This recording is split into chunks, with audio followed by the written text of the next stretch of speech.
is serious. I am still on the back end of a cold. I apologize. That's why my voice sounds like this. I may break into a coughing fit in the middle of this. I hope not, but I'm just warning you ahead of time. I just wave your hand and shriek. I'll lean away from the mic, and I will do my best. But we're just really excited to do this, and we should probably get at it. Here we go. Do it. 900 episodes. My son, when I said to him last night, we were about to do podcast 900, he said, "Are you going to say 900 episodes? It's a lot of us talking." Yes, you just did. I was like, okay, son, you're right. I guess I will, and I guess you've heard me do this at least once. So here I am, and here we are, and 900 episodes. It is actually, sorry, it is a lot of us talking. Let's dive in with questions from Discord and Instagram and other places while you guys tee up your questions, because we're very excited about it. Ted Theologian is not going to be with us because he's watching Furiosa. I hope that's good. I hope that's good too. The new Mad Max movie. Yeah. He's wondering if we like the black license plate trend. I kind of like the black license plate trend. I'm not a fan of black wheels. Neither are you, but the black license tag, it's now on the Corvette as show car. So that's up there. I'm seeing a lot more Utah license tag with the black plate thing, which actually is kind of a vintage sort of thing, but it might be like the Model T. It's black because you only get the one choice, and so that we just painted all the old it does look good. Tags. My wife has asked for a black plate. We'll see if we go down that route. I'm actually going to try to get we're going to try to get one for the Emira. That'd be good. Yeah. So that's happening. The Emira is it's so good.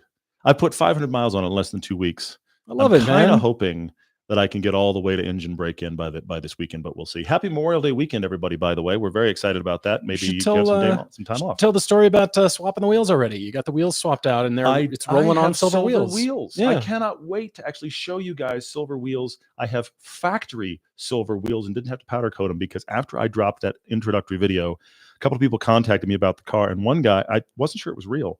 He said, "Hey, I'm about to pick up the car from Orange County, his own Emira from Orange County. What if I drive it through and we swap wheels, because I want black wheels?" And I was like, really? So he showed up yesterday. He showed up. Thank you, Mike. And we did this hot swap thing, because you can jack the Emira up one side at a time. We did this hot swap thing.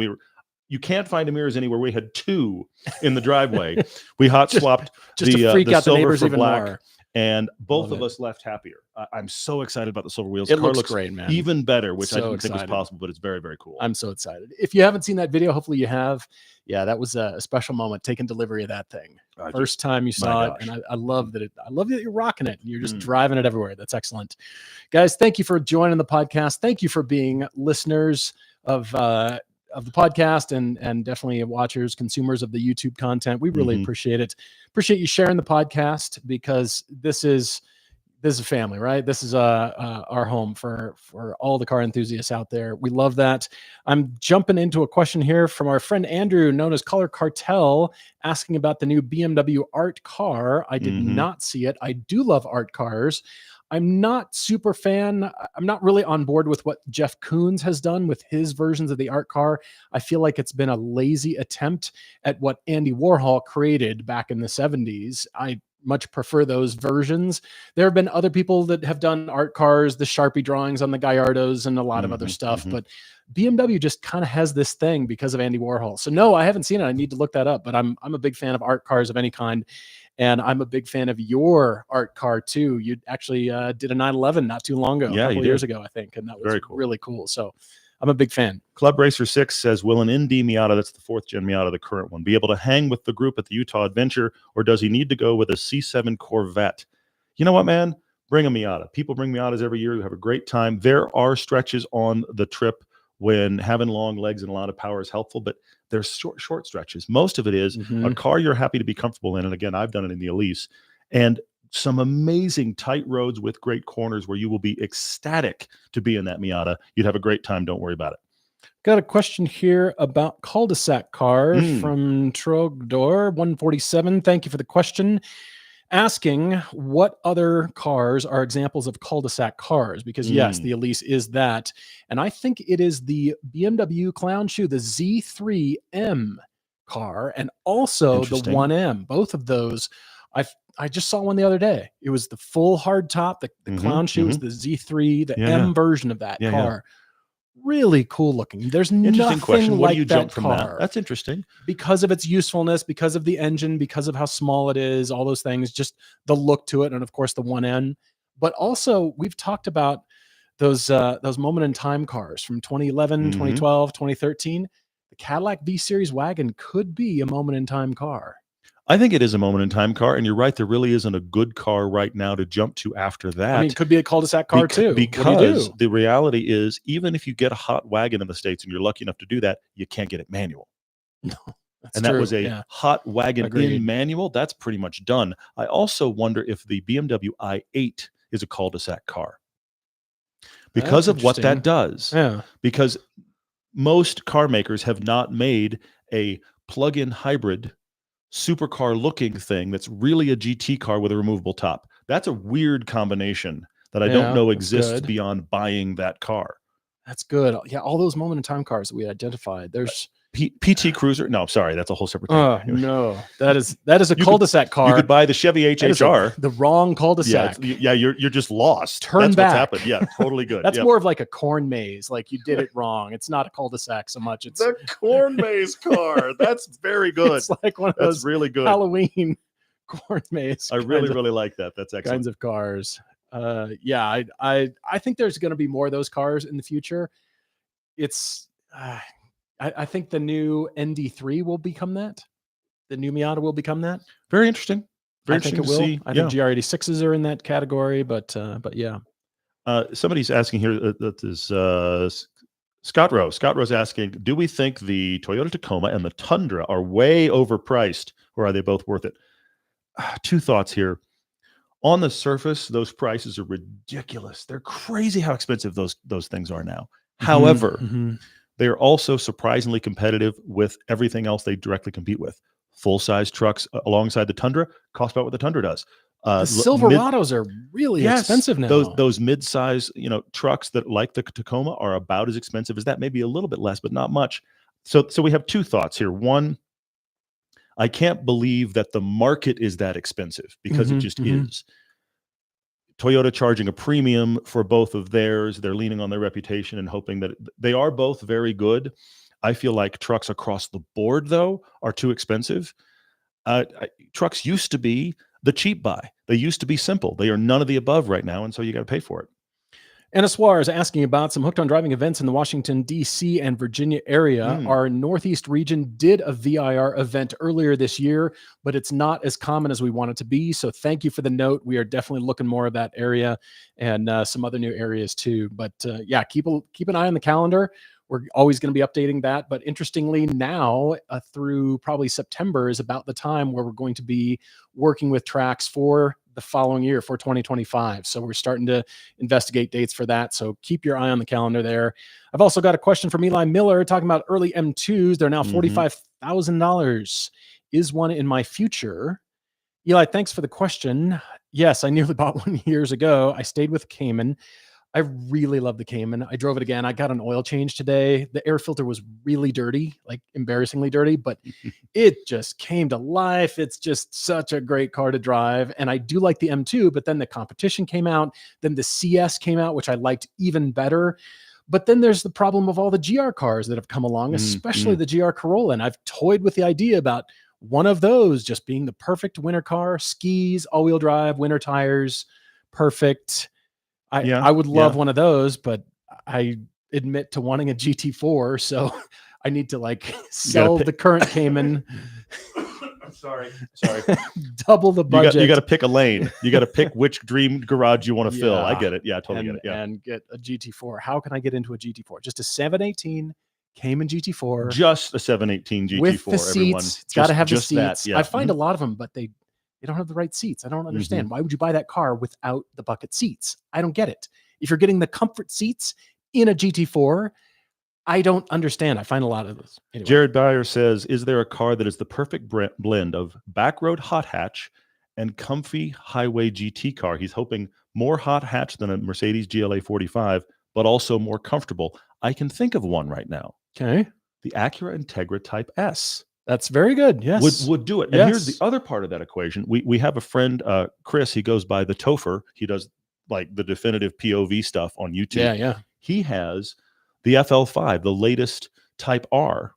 And he did, there's a very common upgrade online where you put in the suspension module. It plugs in from the Type S into the Type R, and it gives the Type R, it takes away its most aggressive setting, but it makes the suspension much more livable. So theoretically, you could do a Type R with that change and pull it off as well. Both of those would work. Although I like to stay in the Mercedes camp and go with the new AMG GT. They have reinvented the 928. You realize that?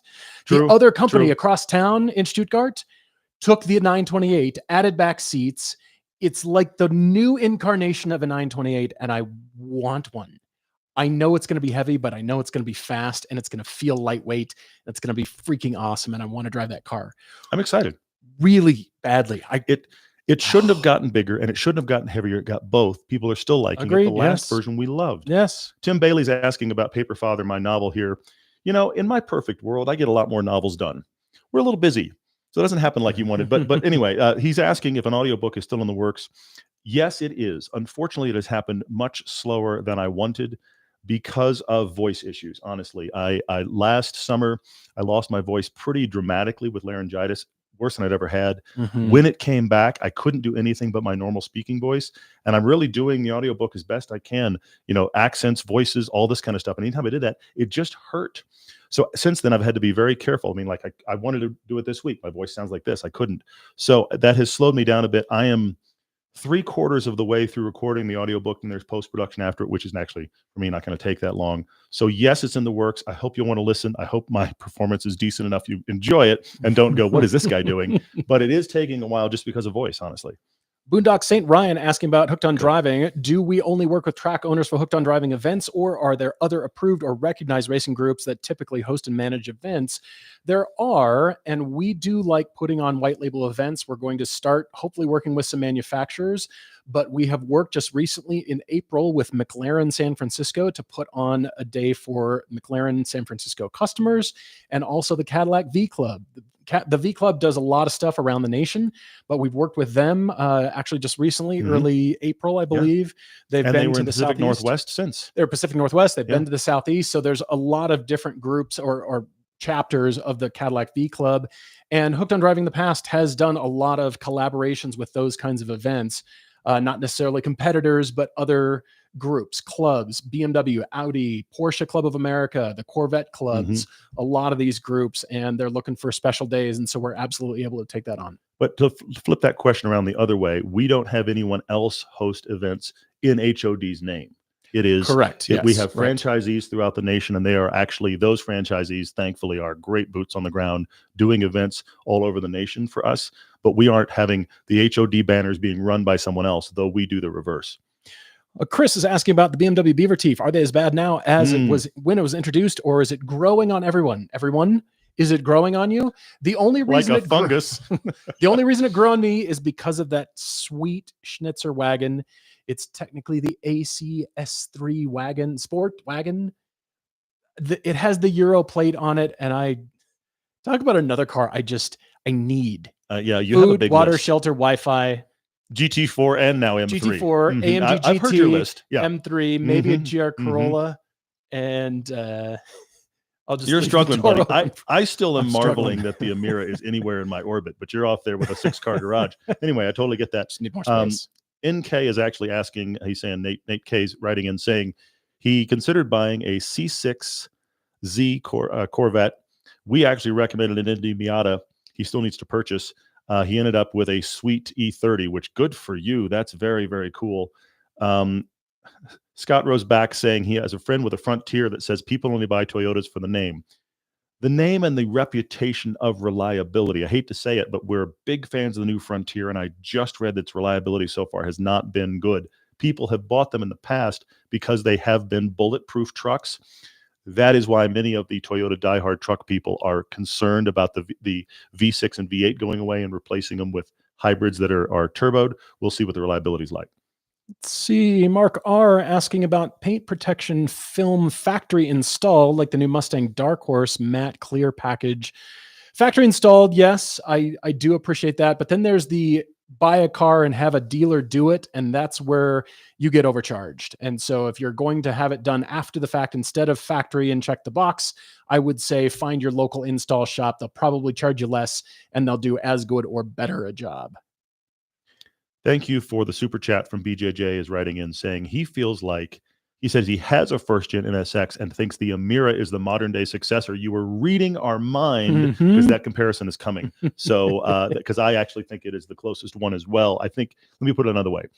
The second gen NSX is a moonshot in the same way the first one was a moonshot, but their targets are different. It's a sweet car. It looks so pretty. But the reality of the second gen NSX is, I think what everybody was expecting was the modern version of what the first one was. And that's not where they went. They chased like the 918 Porsche. So we are going to put them together and have a conversation. We can't wait to do that. Thank you for the super chat. Let's talk t-shirts. Martin C asking about, Todd, your 86 shirt. Is that a Blip Shift shirt? Yes, that is a Blip Shift shirt, and it does need to make a return. That's one of the better ones. I missed out on that one, so I need to get one. It's one of my all-time favorites. We need one in gray or like a heather, like that blue or something with the. That's what they always do. They always do a different color. Yep. But also, this shirt right here is the shirt that every pilgrimage attendee will get. So thank you, Mandy. Mandy Combs has introduced this along with our graphics person, Nate.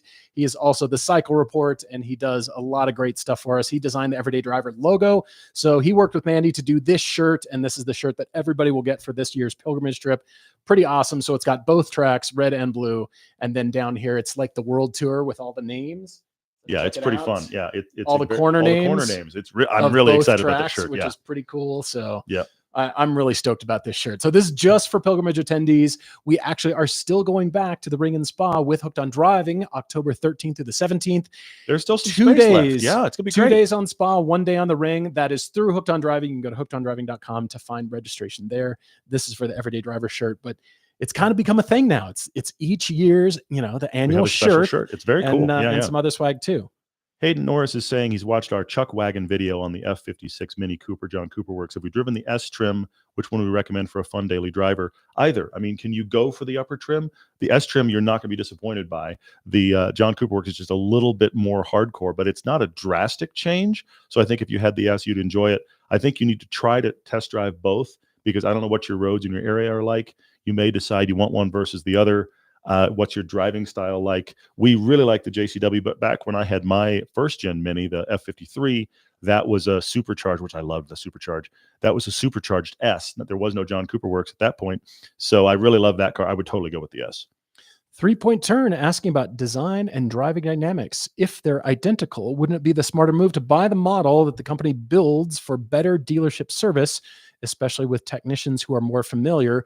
Certainly that's a good line of thinking, and you're not wrong there. It's getting those technicians and the dealer service up to speed quickly. There are third-party companies dedicated solely to dealership groups and anybody selling or retailing the car to get them familiarized with it, either in driving or mechanics or engineering or whatever that is, and getting people up to speed quickly. And that's a lot of dealer group employees to move through a program. We see that at various tracks, various events nationwide. So yes, theoretically speaking, we're finding a lot of Emiras are getting out there. Yep. They're actually starting to really be released. We had two in the driveway this week. Just crazy. But yeah, those technicians, those dealers have to be up to speed very quickly. I mean, we're finding out how to jack up the car properly. And the chassis is so incredibly stiff, you can use the rear jack point under the engine and it lifts the entire side of the car off the ground. So things like that, just have to get everybody up to speed. But it does happen, and you're right. That is interesting. But, there's always going to be the naysayers. Ray Lee is actually asking me about the gearing in the Emira. He says everybody seems to universally complain that the current Porsche GT cars have got their manual transmissions are too high. The gearing is too high. You can get up to like 80 or 90 in second. He's asking how the Emira is. Now, two thoughts here. First off, I'm not through break-in yet, so I'm being cautious, though Lotus's break-in is very interesting. Actually, in the manual, they talk about first 1,000 miles for engine break-in, but they do not say, do not exceed an RPM.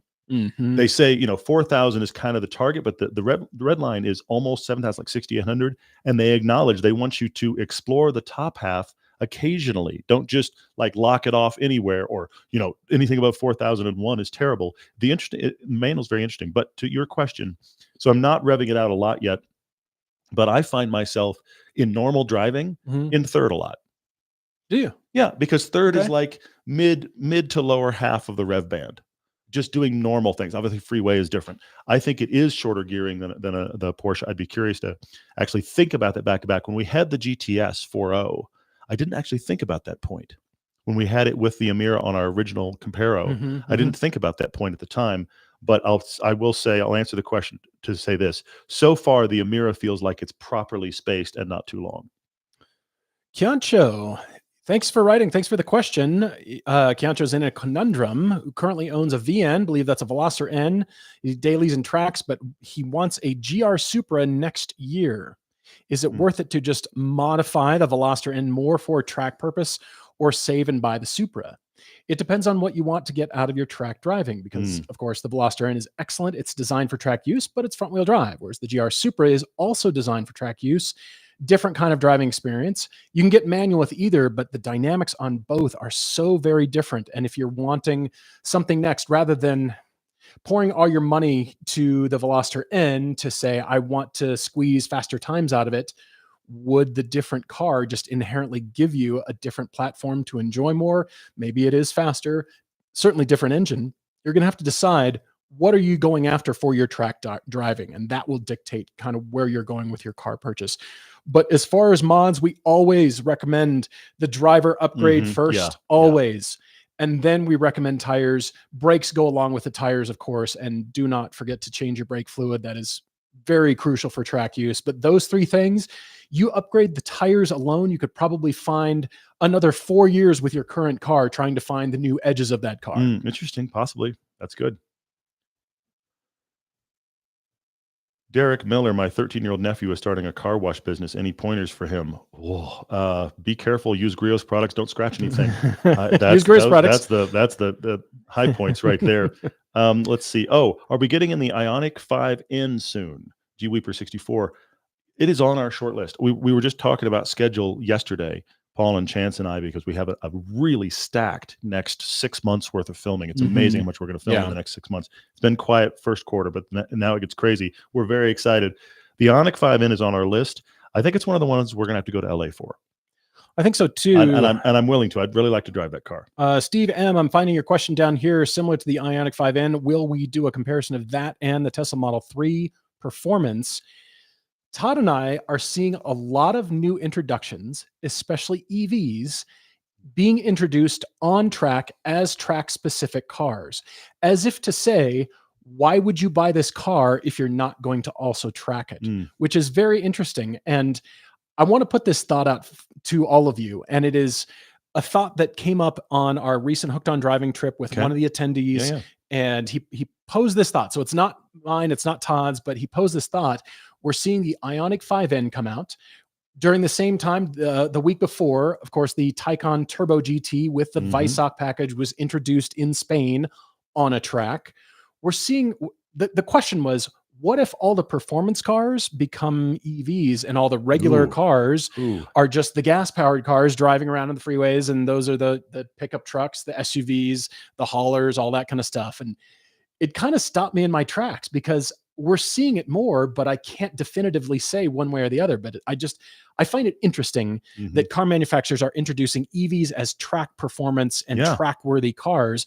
So to do the Ioniq 5N properly, the question is, especially with the Tesla Model 3 Performance, which is designed for a track, do we put them on track because track pieces don't get watched? Yeah, in general, comparatively. But these are cars designed for it and marketed at their launch to be on track. So do we drive them on track? Is it a half and half for a comparison like that? Do we, half track use, half street use? I mean, of course, you don't have to track it.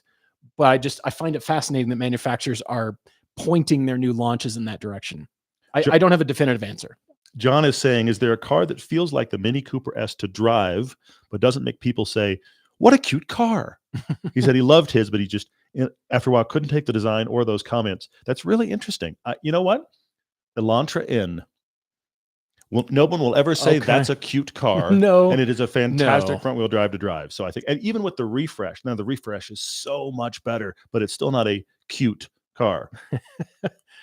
Eric P, are there wide seat mods? Eric is wider in the hips and gluten, and if he sits in the car with a heavily bolstered seat, sitting on the bolsters, this is happening in the Supra and was very uncomfortable.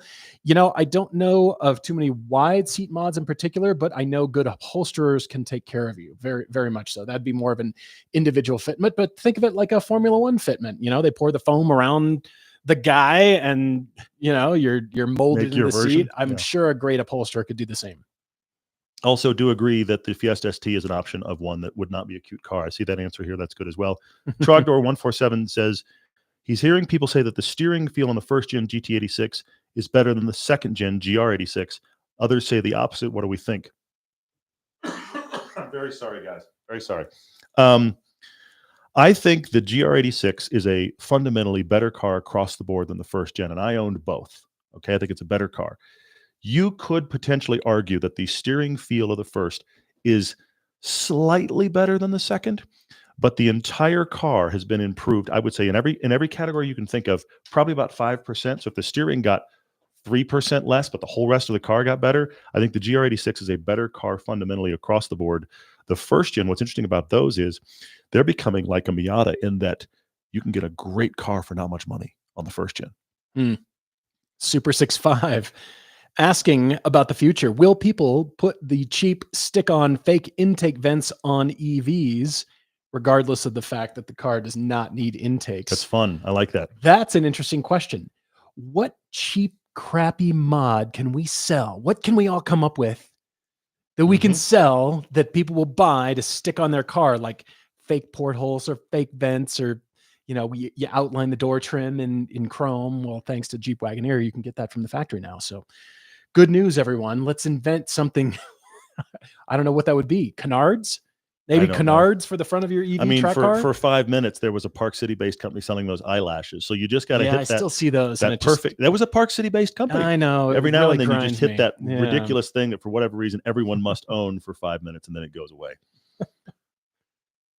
Justin, my fellow Lotus lease owner, is asking about the Emira. He said that I see my Emira co-star with a silver Emira in the Greg's Race Parts reel on Instagram. I did not see this. Now I want to look it up because I was actually on their site recently. They did an at toward me when the piece launched, and I actually want to follow up with them. So I'm going to have to look into that. I appreciate you bringing it up. Thank you. MC Now asks, if we had to do it again, would we buy Hooked on Driving again? Oh, good question. Or are we both on the honeymoon? I would say yes. It's really been quite an education because this is a people business. It just happens to involve cars and tracks, but it's a people business. And learning from where we're at now, I would ask different questions and I would know more about what to ask, but the answer is absolutely yes. I think that's an excellent answer. I think there's no question that we would have. There's a few things. Here's what I'll say. There's a couple of things that we are addressing now that I would have put at the front of the list. Agreed. That was the thing for me, is that now we're 3 or 4 months in, I'm realizing, oh, we're getting to this and we can solve it. We really should have had this on the, and we didn't know, should have had this on the radar right out front. Okay, that's fine. It's like any airline. It's a people business. You're just using airplanes to manage people. That's all you're doing. So it's the same kind of headspace, which I would have taken that a little bit differently, but yes, absolutely. Fake aero wheel covers are already selling for EVs. You're right, they are. Well, yeah, it's a ridiculous thing, of course. Right. Because you know, here's the thing. We went through an era where wheel covers were the thing. Like the back wall of your local auto parts store was all wheel covers, and they went out of fashion. And now they're back because EVs include them for supposed aerodynamic benefits. And now we have wheel covers again. It's going to be all about. Isn't that bizarre? Aero. What I find fascinating though is typically when you pull now. Prius as an example, Cyber Beast as an example. When you pull a wheel cover off, most of the time the wheel underneath there is halfway decent. Exactly. In the sea of Caprice classics that my dad owned that I inherited, okay? You pull the wheel covers off, it was just a steely under there. It was ugly. Now you pull the wheel cover off, it's like a wheel. It's kind of cool That's looking. so funny. Yeah, the Cybertruck wheels are actually pretty decent looking. Yeah, they're all right. They're fine. Eli Miller with a super chat says he's got this is his challenge, 17,000 to spend. And okay, do it all daily. Can't be a car either of us have owned before. Available in manual or auto. Owned makes it easier. Owned makes it easier because something we haven't owned. Like do it all daily. It takes stuff out of the equation. How much are Veloster ends? That's a good one. You might be able to pull off a 17 grand. You Are go they back 17? That you could probably pull that off. I see that. That's good. That's How much very are Corolla, the lukewarm Corollas, the XSE? The XSE, yeah, sure. I see that. Yeah. Those are easy 17, are they not? And they're manual and auto. That's a good one as well. Both of those auto? are excellent. Yeah, you could they're get auto you could too. Get them. Yeah, absolutely. Yeah. This is actually intriguing, Eli, because it's something that we do intend to work on. Is one of these do it all daily comparos that is coming. So that's a good question. I really appreciate that. Let's see. Boondock St. Ryan, we can crowdfund the dumbest crap we don't need. How can we crowdfund the car we all want? Pull your audience, partner with our channels and sites. Have a Factory 5, Paul build and design. This is cool. This is funny. I mean, look, this is something we try to be really careful about because we have on a few occasions gone to you guys and asked you to directly support what we do beyond just Patreon, and thank you to our patrons. For sure. You know, when we did our first cheap car challenge, we actually kind of preloaded that. People donated and we used the proceeds to buy those cars, and then that became the group we raffled to. You guys came alongside us and we had all our gear stolen. That was very cool. We really try very hard to not come to you just hat in hand to do content. We kind of do content, frankly, I would say the old filmmaking way and not the YouTube way. The YouTube way is I'm making content that doesn't cost me anything, that's already paid for by a sponsor, so every dollar goes to profit. That is the, listen along, kids, the smarter way to do YouTube. That's not what we do. We do it much more like independent film, where we will film something that we know on the front end. Our road trips are the best example. We want to do it, we're excited about it, and we believe people will find it and love it. When we get done making one of our road trips, we are in the red on that piece, and they make money over time. All of these feature films were done that way. Every single one of the 50 years of 9/11 was terrifying because we went way into the red for where our channel was at the time. So that is, if you will, our crowdfunding. We take the risk, hoping you guys will show up, and we hope you keep showing up because we love doing it. Over on Instagram, Isaac Redinger is asking about Kate. When is she getting twin Jeeps? Funny. And what pair of cars will your son be getting? Because I forget whose comment it was on Discord. It was awesome. Coming up with a bumper sticker for this guy. My other Cayenne is a Cayenne.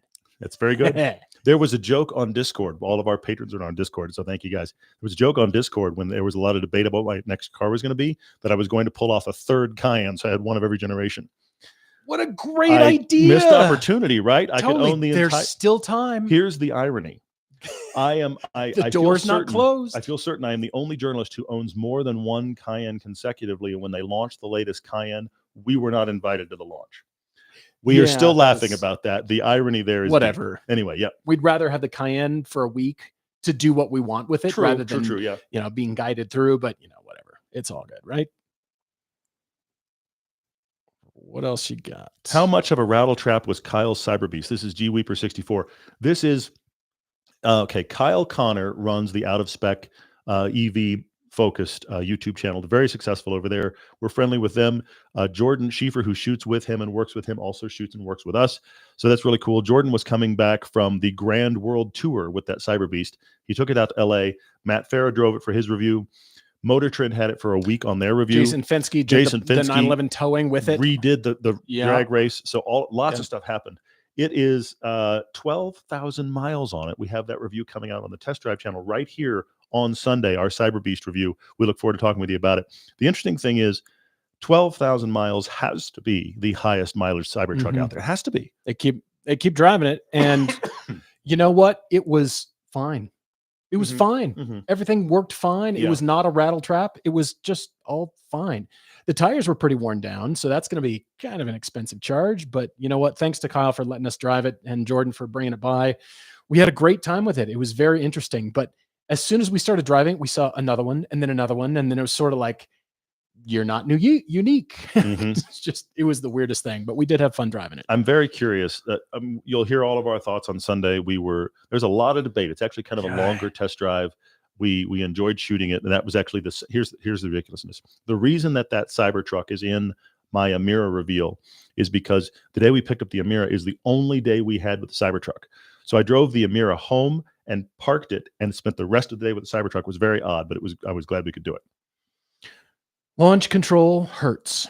Yeah. It just hurts. Yeah, Launch mode. You're right. It just, your brain swims, your eyes just blur. It's really ridiculous. But this is what we as humans, this is what we want, right? The quicker 0 to 60 time must mean it's better somehow. Kiki says, I'm looking to move on from a 2-liter Giulia, eyeing to get a V8 GT car as the next daily. Love it. Debating a C7 Corvette or the RCF, or should Kiki hold out for the LC, the Lexus LC 500? $55,000 is the top budget. Will not do a Mustang. My guess is you probably therefore will also not do a Camaro because of the vibe that sets. A couple of things here. The RCF is not special enough. The best thing about the RCF is the engine. And I would submit to you, if you want the V8 in something that is not the LC 500, get the IS 500. Because the IS 500 with that V8 is actually a very interesting car, and it's a good usable four-door. That would be the way to get a V8 if you want to stay Lexus below the LC 500. You want the LC 500. $55,000 is the bottom of that market right now, actually. So maybe hold out for the LC 500, but I think you would be very, very happy in a properly spec'd C7 Corvette. It would have the fun factor that the RCF does not, but is still a surprisingly nice place to be. Let's see. 3-point turn for me. Question for me: if I ever met the perfect lady and her ultimatum is that I must own automatics moving forward because she can't drive manual transmission and doesn't want to learn, is she automatically out? No, not necessarily. How perfect a lady is this? Anyway, yeah. If she's the perfect lady, then you know what? PDK. You're right. That's true. You can stay with PDK and be quite happy. Dual clutches. There's a lot of good dual clutches. You know what? That means we just get to move into the McLarens. They're all dual clutches, right? We could move up into, it doesn't just have to be manual. But so no, if she were the perfect gal, then no. Let's see. Dak 981 says, wishes Patreon had a one-time donation access for a year. I'll look into it. I'm not sure if that exists. It might. We can certainly look and see if that's a thing. Let's see. Paint jobs on Cybertrucks, not necessarily because it's the stainless. So all the cool kids are doing wraps apparently. And on the configurator, you can change the color. It's actually a slider. So you've got all 256, more than that, all the colors to change your Cybertruck on screen to match whatever the wrap is that you're going to get. So it's, it was anticipated because you don't want to paint the stainless. Well, but I also think it's a bit of a cop-out. You want to use Barkeeper's Friend and Windex, apparently. Yes. I think it's a bit of a cop-out that you can't paint them, but we will give you the UI to imagine it was in a color, which I think is kind of ridiculous, but we'll see what happens on there. Oh, Mandy is just texting us. Annual subscriptions are possible on Patreon because Andrew Color Cartel does it. So that's fantastic news. Okay. Well, thank you. She knows more about it than I do, which is actually not really much of a surprise. Yeah, exactly. I was going to say.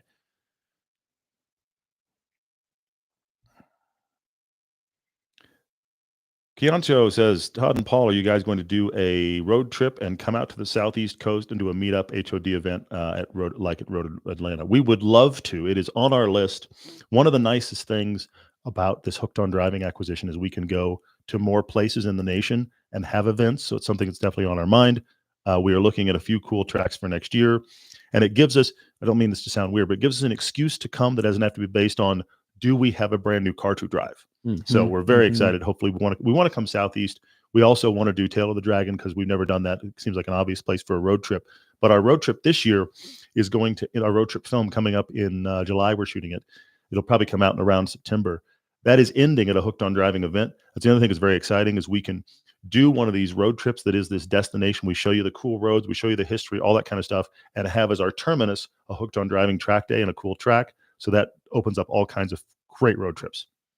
On Facebook, Eddie Murphy is asking, gem or grenade? Eddie just bought a one-owner, 220,000-mile, year 2000 BMW 528 manual with all paperwork from purchasing to current day. Whoa, no issues yet. Did he find a gem or a future grenade? I think you found a gem because a lot of the really great, the older BMWs that I've seen, I'll look at the odometer and they have well over 150,000 miles, some over 250,000 miles. So with this one, it's just been driven and taken care of. So I say you found a gem. It will always need stuff, but at that mileage and that age, most of it's probably already been done once or twice. So I fantastic buy. I mean, you're taking a risk. I bought a Maserati with a credit card. Yeah, you did. At Las Vegas and by the airport. The shadiest purchase ever. I feel like it was. Yeah.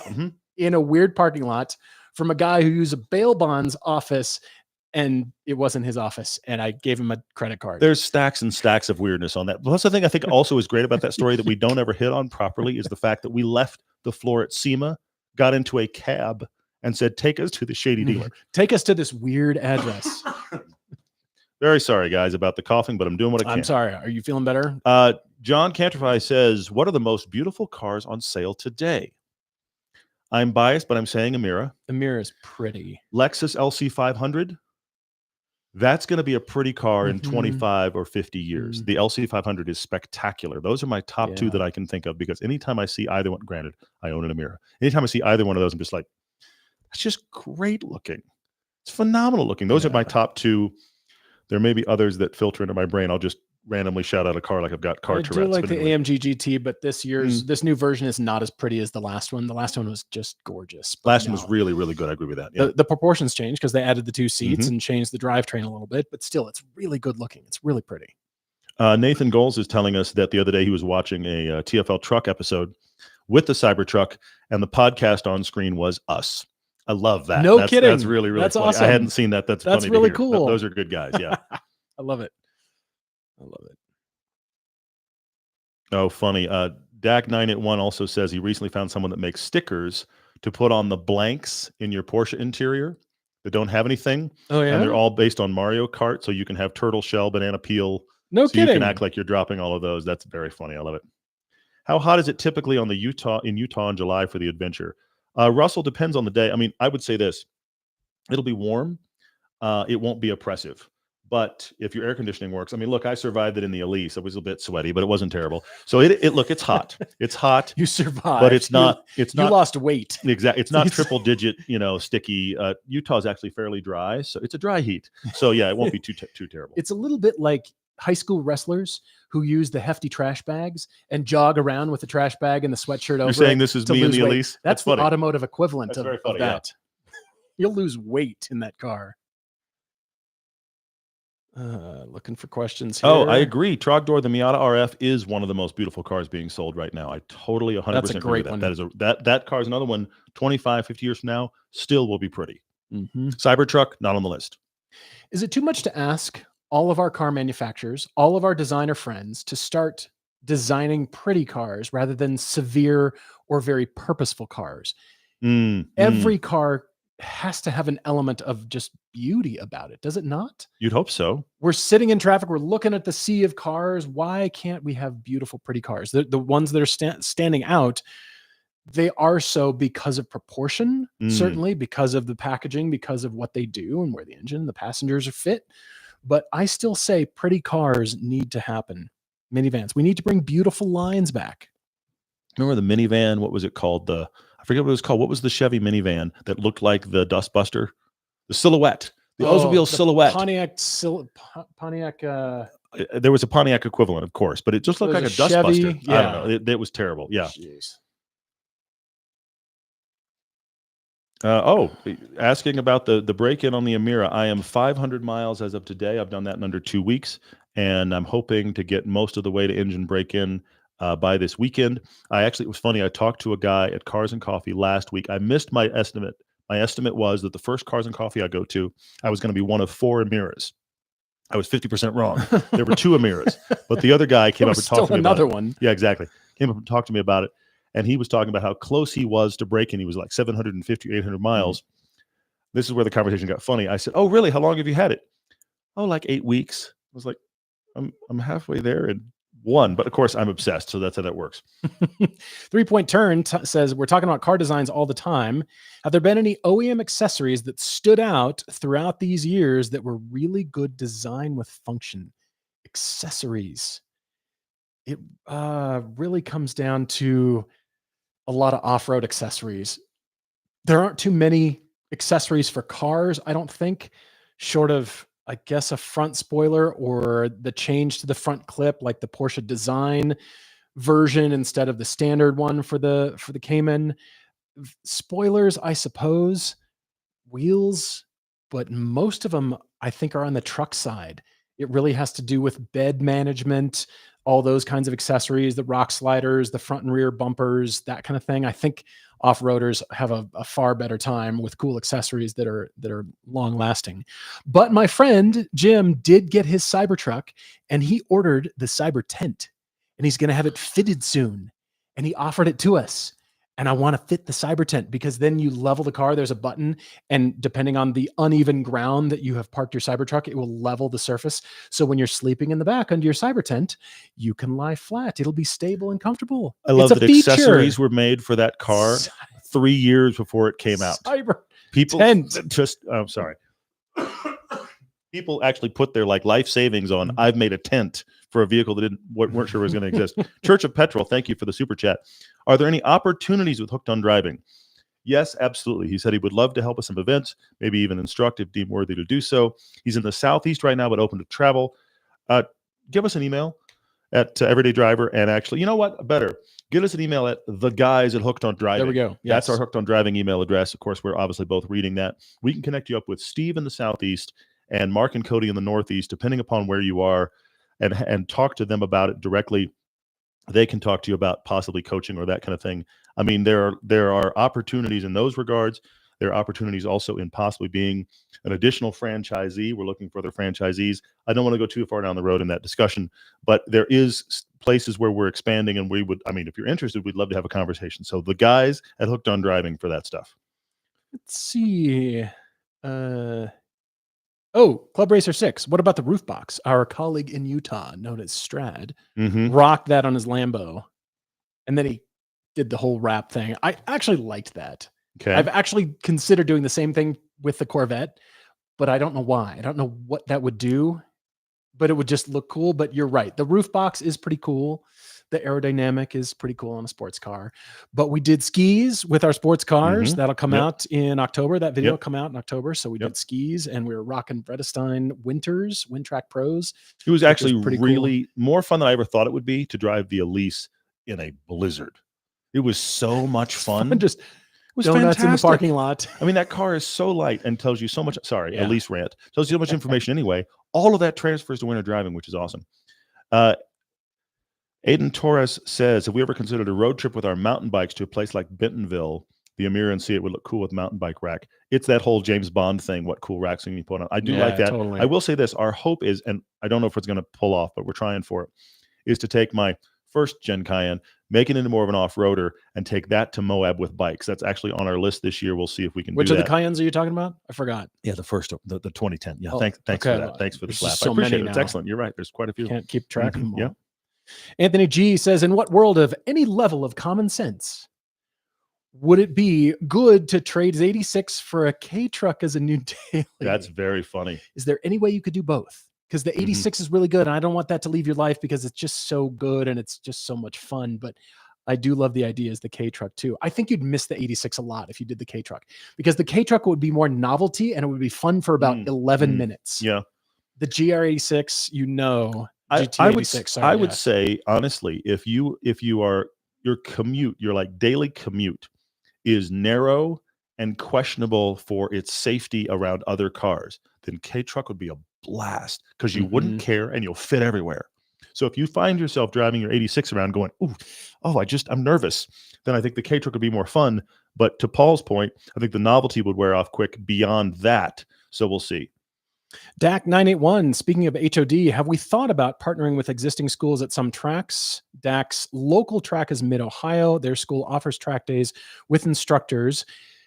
We've thought about it, but there is an HOD way, and we would prefer for the coaches to come run the HOD way. There's slight differences, but one of them is the use of the word instructor and coach.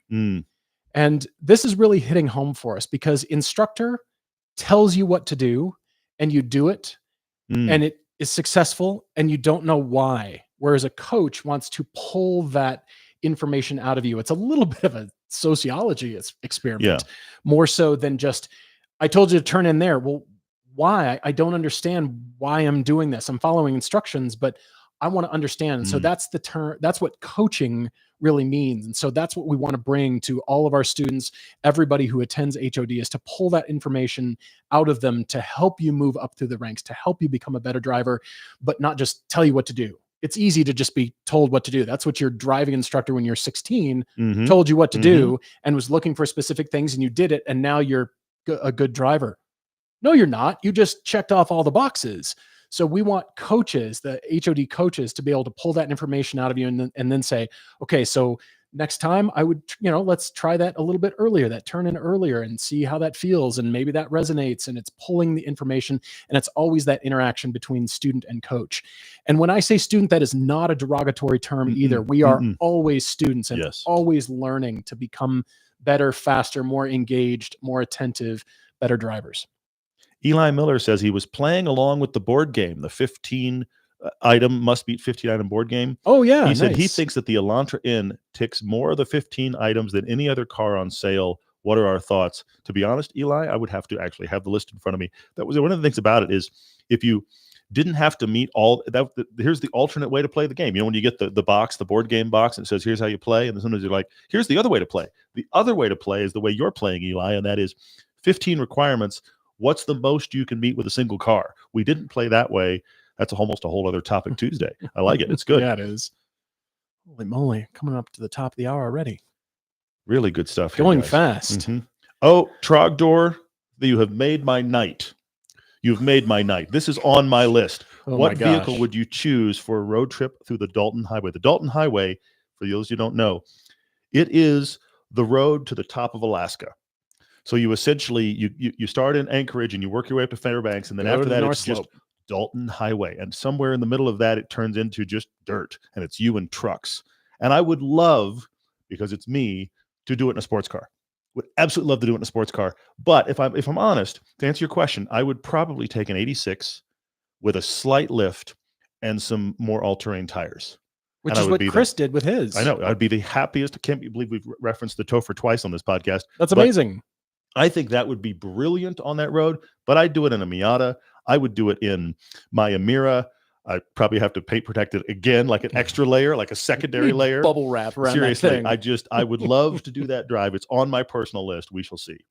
Every time I bring up Alaska, because of course Paul had family live there for a long time. Every time I bring up Alaska, Paul's like, yeah, that just sounds awful. But anyway, been to Alaska. Hasn't been to Alaska. I have been, but not as recently as you have. I know. I understand.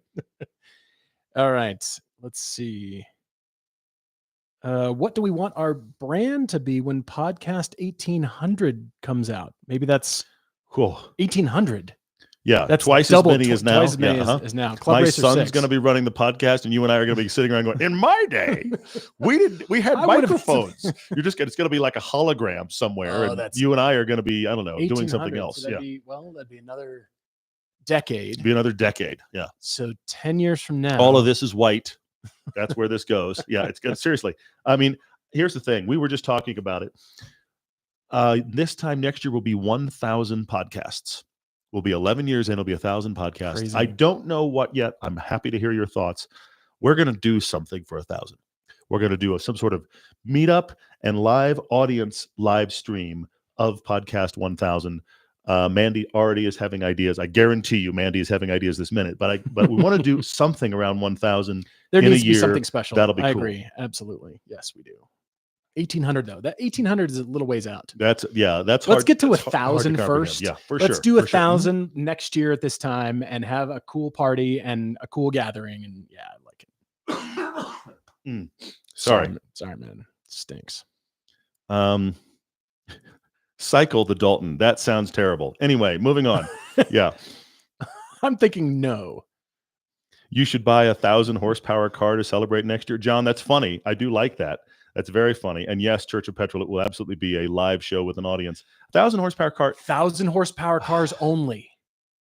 The parking lot is full of 1,000 horsepower cars. How many 1,000 horsepower? They're all EVs, right? They're all EVs. Like everybody just the whole parking lot of EVs, and we call it a day. Oh my gosh. This is the funny thing where I apparently am not a typical car enthusiast, because a big horsepower number just doesn't interest me. I want to feel like I'm using all the car all the time. And those really high horsepower cars, actually, side note, this is why I think huge horsepower cars are desired by so many people.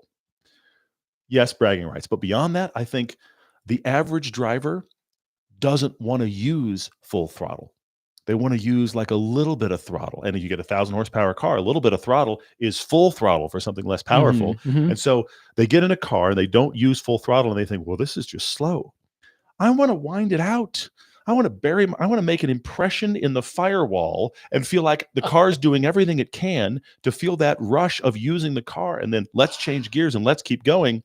But I understand this happened anytime you and I drove a Hellcat, for example. It's true also in the Cyber Beast.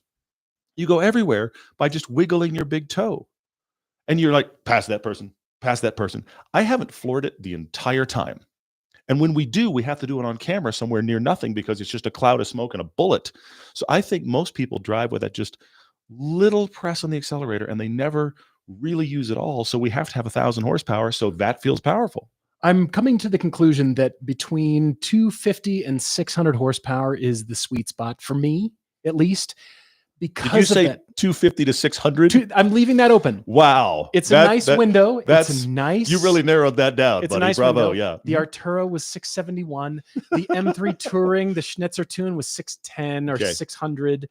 But then 500, 400 horsepower cars. Excellent. My Cayman's still 340. I drove it today and I thought, this is not the highest horsepower car in the world. And it's just wicked fast and it's excellent. And I love it. And, 250, 228 out of the GR86, but, just enough. 250 to 600, I think is the sweet spot. 250 to 600 needs to be the subtitle of, I'm literally writing it down. That is the subtitle of this podcast because that is the widest swath of here's where I think the sweet spot is I think I've ever heard in the state of cars. That is fantastic. Just that narrow window, 250 to 600 horsepower. Yep. I really hope you can find something in that, buddy. I'm really worried about you. Yeah, for sure. The BMW 610. And you put out. It down and it's just sort of like. It's right out. It's right out. Anyway, Anthony Gothard says, what are our favorite sandwiches? How different are our two preferences? I will say this, Anthony, just as a general rule, I'm going to get something barbecue. And if it's not actual barbecue, I'd like barbecue sauce on it. And Paul in general is like, you know what? I had barbecue already this year. I'm good. Yeah, barbecue is great every 6 months or 12 months or 18 months. It's great. It's delicious. Yep. I do like it. Hey, DAC981, thanks for the hours and hours of kid-friendly car listening. Yeah, this is important to us. Thank you for that huge super chat. It's very nice of you. This is important to us. Look, I listen to Smoking Tire. I listen to lots of other podcasts on other topics. Some of them are family friendly. Some of them are not. As a dad, I want you to be able to listen to it in the carpool lane and your kid hops in. My son's 14 now. He hops in. He's heard mom and dad say everything and nothing shocks him anymore. But there was such a time. So if your kid hops in and you don't get to the podcast soon enough, I don't want us to say anything where your kid's like, whoa, or here's what's worse. Your spouse goes, who are you listening to? Who are these guys? Because that's actually almost worse. So we do think about it, and thank you for acknowledging that. It is a thing. What's also funny, the flip side of that is, any of you that ever been with us on an adventure, I've had a few people say this to us, like, hey, the guys actually cuss. I'm like, yes, we do. We just don't in this forum. Your wife is jumping in because she doesn't know what you're talking about. She just redacted the message. Anyway, I saw it. Very funny. Yeah. Barbara, yes, it is not the horsepower. It's the handling. Right on. Fantastic. Yes. Mandy says the reason she hasn't been on the podcast yet is she's not really sure she could be PG. I think that's fantastic. That's very, very good. Aniswar, thanks, by the way, for coming out to Laguna and seeing us in March. It was very cool. Yeah, that was pretty cool. And sorry we didn't get more time, but Aniswar is actually one of our patrons as well, so we get to see him on our board meeting calls. We have our upper level tier is called the board members. I will admit they have no voting power, but they do get on a call with us once a month. Yeah, and those but they're are always listened really cool to. calls. We listen to. Yeah, we do, and we hear a lot of thoughts. We run stuff by them. It's been great for sure. For sure. John Katerify, can't wait for our video on the M5 Touring next year. I can't wait for that. I mean, it's a bigger, heavier car, maybe more power. Somebody's gonna get a hold of that and make it an 800 horsepower wagon. I don't know what to do with it. But back to the horsepower discussion. Okay. 1,000 horsepower on track is also unusable. 1,000 horsepower from an EV or a car or whatever, unless you're on the drag strip, then 1,000 horsepower is sort of like, nice try. Thanks for playing. Good to have you here. Thanks for coming by. We'll see you next month. That's not your when you try again. Yeah. Yeah, for sure. Exactly. Yeah. But 1,000 horsepower in a street car, even a track car, that's not the sweet spot. It really isn't. Apparently it's 250 to 600. 250 to 600 is where really amazing. Yeah. everyone we're at. Barbara is saying that Mandy needs to be on the podcast. Here's the thing. My son wants to be back. My wife wants to be back. Mandy wants to be back. Apparently, people are lining up behind us for one of us to just not be able to be here and be like, okay, cool. It's my turn now. It's happening. That'd be very good. Awesome. Awesome. You guys are awesome. Thank you for being with us. Thank you just for engaging, for all the stuff. If you haven't rated this podcast on any of your normal podcast feeds, we would love that. That helps people find the podcast. Actually, just in the last month was really cool. We were on 2 different third parties. We'd never heard of them before. 2 different groups that actually made a list of best automotive podcasts. We were on both those lists. They let us know kind of as the list went live, which was really cool. And that is not due to us. It's due to you guys for listening, for rating, for reviewing. We appreciate it so much. Thank you for being with us. It's really cool. And look, our Hooked on Driving, we are continuing to adapt Hooked on Driving. We're tweaking various things, even though we bought a company we're very excited about that runs great track days. That's why we bought the company. Thank you to our backer for actually stepping up behind us and going, I think you guys would do well with this, which was the only reason it happened. We're thoroughly enjoying that. There are days when it definitely feels like work, but there are days when everyday driver feels like work. I cannot believe we do this for a living. Exactly. Yes. That's what makes it work. But we're thrilled, and there will be some really cool road trip films coming, some really cool comparisons coming. We were looking at our calendar yesterday, and it was just like, I want to shoot that after. I want to shoot that after. I can't wait to take that trip. It's going to be an awesome rest of the year. We've got a lot. We've got great adventures coming. We've got great content coming, and we're always thinking about the fun stuff, the stuff that will not just get clicked on, but that is really interesting for all of us enthusiasts. It's not just what Paul and Todd want to drive. It's the enthusiasts. It's all of us. What we really beat up the ideas and figure out, would this be watched? And does this resonate with enthusiasts? And we love the pipeline from all the manufacturers, all the fun cars. And I think that's going to proliferate. I'm confident. Enthusiast just reached out. He hasn't listened in a couple of years, but congratulations on 900 episodes. Thank you for listening. Whether you come back after a while being gone, or whether you've been here and have never left, we really, really appreciate your listenership. Thank you, guys. And keep in mind that this audio will be tomorrow, Friday's podcast. Happy Memorial Day weekend. Again, the way we do this is these live streams obviously are not every single podcast. We do it every 25. The 100 markers just kind of sit here and boggle our mind. The 25s and 75s are more car questions like this, but the 50 is all questions, no cars. And those get nuts. So we'll be back for 25, 50, 75, and then 1,000. We're going to have to do something cool. I don't know what it's going to be, but it's going to be awesome. 1,000 horsepower cars only. No, only 250 to 600, Paul. This is what I've learned tonight. You're right. This is what I've learned. 600. That is the range. Telling you. That should be on a shirt. It should just say, we're working on it. 250 to 600 horsepower. It's a nice. That's the sweet spot. That's very funny. That's the sweet spot. The back is like a concert t-shirt of all the cars that fit. It's like this.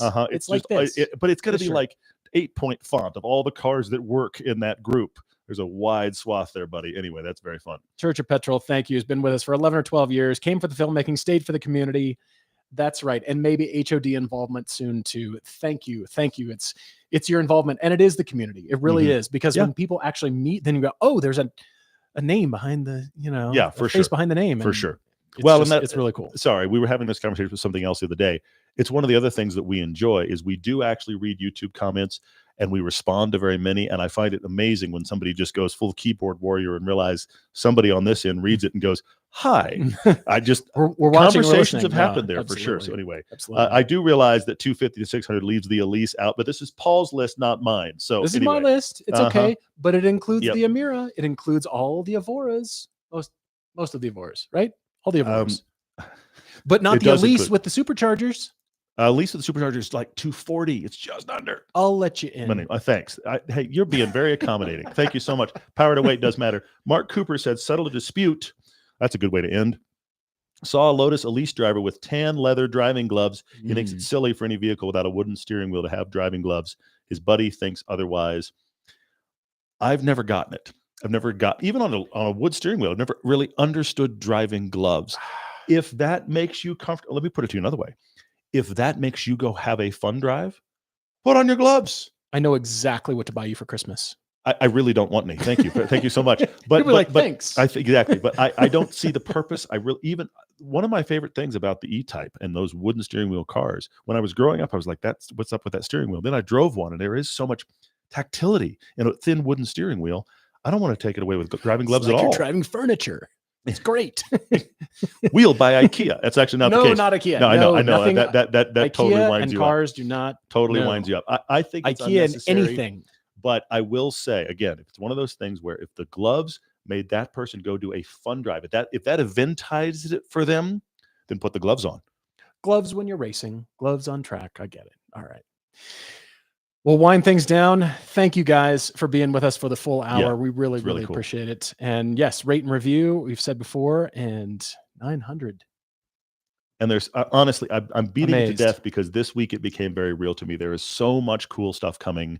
So stick with us. The original channel, the Everyday Driver channel, is having a piece about every 2 to 3 weeks right now. And then the Test Drive channel is every single Sunday, the entire calendar year, as long as they keep feeding us cars. That keeps happening. And then, of course, 2 podcasts a week. We record Mondays and Thursdays for releases on Tuesdays and Fridays, as long as my voice holds out. So that's all going on. We'll give your voice a rest now. The audiobook is coming. I promise. Just give me a minute. Anyway, thank you guys so much. Thank you awesome guys. to be with you. Really appreciate it. We're always Really looking cool. forward to next time. Cheers, everyone. Cheers.